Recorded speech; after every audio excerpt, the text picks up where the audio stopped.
बटेंगे तो कटेंगे, बटेंगे तो कटेंगे। स्वागत है आपका AMK न्यूज चैनल में। मैं आपके साथ मोहम्मद यासीन नईकुड़ी। ಹೋರಾಟ ವಿಷಯದಲ್ಲಿ ಬಿಜೆಪಿ ಮನೆ ಒಂದು 3 ಬಾಗಿಲಲ್ಲ 100 ಏನು ಯಾವ 3 ಬಾಗಿಲು ಒಂದೇ ಬಾಗಿಲೈತಿ, ನೀವು ಹೊಡಿತೀರಿ, ನಿಮಗೆ ಹೆಂಗೆ ಬೇಕು ಹಂಗೆ ಹೊಡಿತೀರಿ ಮಾಧ್ಯಮದ. ಪ್ರಿಯಾಂಕಾ ಖರ್ಗೆ ಸುಡ್ಗಾಡತ್ರು. ಪ್ರಿಯಾಂಕಾ ಖರ್ಗೆ ಯಾರು ರಜಾಕರು ಬ್ರಾಹ್ಮಣರ ಹತ್ರ ಹೇಳು ಮನುಷ್ಯ ಅದಾನ, ಅವನ ಬಗ್ಗೆ ಏನು ಹೇಳ್ತೀರಿ? ಯಾರು ರಜಾಕರು ಯಾರಪ್ಪ ಅವರು? ಸರ್ RSS ಕಚೇರಿ ಮತ್ತು ಕೇಶವ ಕೃಪಾದಿಂದ ತಂದು ಸದನ ನಡೆಸಿದವರು ಅವ್ರು ಏನು ಮಾತಾಡ್ತಾರೆ?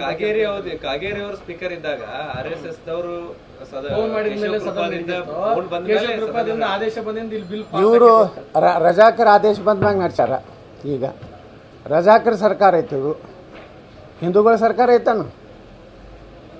ಹೈದರಾಬಾದ್ ನಿಜಾಮರ ಸರ್ಕಾರ ಇದ್ದಂಗೆ ಐತಿ. ಇಲ್ಲಿ ರಜಾಕರ್ ಯಾವ ಜಾತಿಯವ್ರು ಅಂತ ಹೇಳಿದ್ರೆ ಪ್ರಿಯಾಂಕಾ ಖರ್ಗೆ ಹೇಳ್ರಿ, ನೀವು ಪತ್ರಕರ್ತರು. ರಜಾಕರು ಮುಸಲ್ಮಾನರಲ್ಲ, ಹಂಗಾದ್ರೆ ಬ್ರಾಹ್ಮಣರು, ಮರಾಠವೋ, ಲಿಂಗಾಯತರು, ಏನು ಒಕ್ಕಲಿಗರ? ಇಂಥ ಮನುಷ್ಯಗೆ ನಾವು ಉತ್ತರ ಕೊಟ್ಕೊತ ಕೂತ್ರೆ ಸುಮ್ಮನೆ RSSಗೆ ಬೈದೋದಂತ ಪ್ಯಾಷನ್ ಆಗೈತೆ. RSSನ ಧೂಳಿ ಆಗೋದಿಲ್ಲ ಇವರು. ಅದೊಂದು ಸಂಘಟನೆ ದೇಶಕ್ಕೆ ಸಲುವಾಗಿ, ದೇಶದ ಎಲ್ಲೇ ಕೇರಳದಾಗ ಅಂತ ದೊಡ್ಡ ಪ್ರವಾಹದಾಗ ಯಾರು ಹೋದ್ರಿ? ರಾಹುಲ್ ಗಾಂಧಿ ಹೋದನಲ್ಲಿ ಅಲ್ಲಿ ಮಾಡಿದವ್ರು ಯಾರು? RSS, ಪೊಲೀಸರು, ಸ್ವಯಂ ಸೇವಾ ಸಂಸ್ಥೆಗಳು. ಅಲ್ಲಿ ಕಾಂಗ್ರೆಸ್ನವ್ರು ಯಾರು ಹೋಗ್ಯಾರ? ಯೂತ್ ಕಾಂಗ್ರೆಸ್ನವ್ರು ಯಾರು ಹೋಗ್ಯಾರ? ಅದಕ್ಕೆ ಇವ್ರಿಗೇನೂ ನೈತಿಕತೆ ಇಲ್ಲ. ಏನೋ ಈ ಸಲ ಬಂದೈತೆ ನಮ್ಮ ತಪ್ಪಿನಿಂದ. ಮುಂದಿನ ಸಲ ಮಹಾರಾಷ್ಟ್ರದಾಗ ಹೆಂಗೆ ಸ್ವಚ್ಛ ಆಯ್ತಲ್ಲ ಕಾಂಗ್ರೆಸ್ಸು, ನಾವೆಲ್ಲ ಬಟೆಂಗೆ ತೋ ಕಟೆಂಗೆ.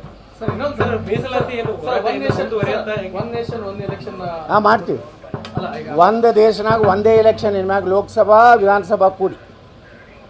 ಲೋಕಲ್ ಬಾಡಿ ಏನದಲ್ಲ, ZP, ತಾಲೂಕ್ ಪಂಚಾಯತಿ, ಕಾರ್ಪೊರೇಷನ್, ಪಟ್ಟಣ ಪಂಚಾಯತಿ, ಗ್ರಾಮ ಪಂಚಾಯತಿ. ಒಂದು ವರ್ಷನಾಗ ಒಮ್ಮೆ ಮೊದಲ ಹಂತದಲ್ಲಿ ಲೋಕಸಭಾ ವಿಧಾನಸಭಾ ಮುಗಿತದೆ.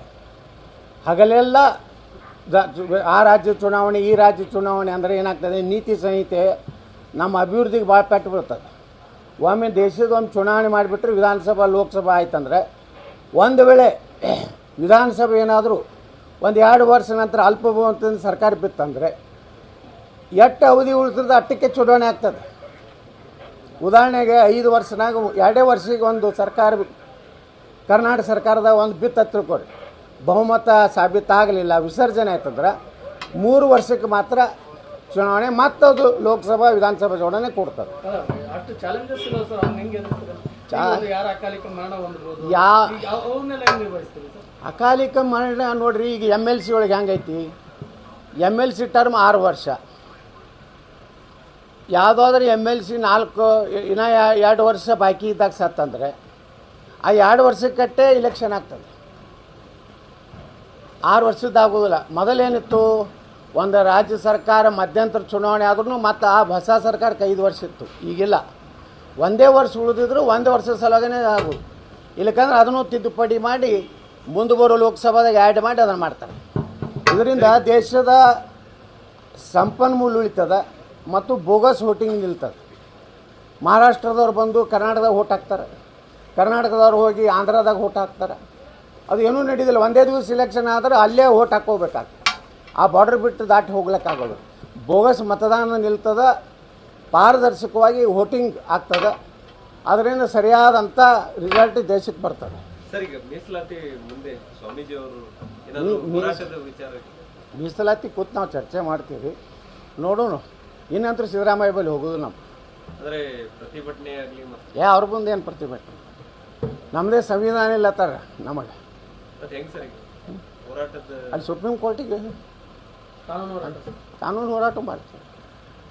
ಯಾವ ಮೀಸಲಾತಿ असंविधानिक सुप्रीम कोर्ट ಇವತ್ತು ಹೇಳ್ತದೋ ಅದನ್ನು ತೆಗೆದು ಹಾಕಿ ನಮ್ಮ ಹಿಂದೂಗಳಿಗೆ ಕೊಡ್ತೀವಿ. और ज्यादा खबरों से जुड़ने के लिए हमारे इस चैनल को लाइक करें, सब्सक्राइब करें और बेल आइकॉन दबाना ना भूलें।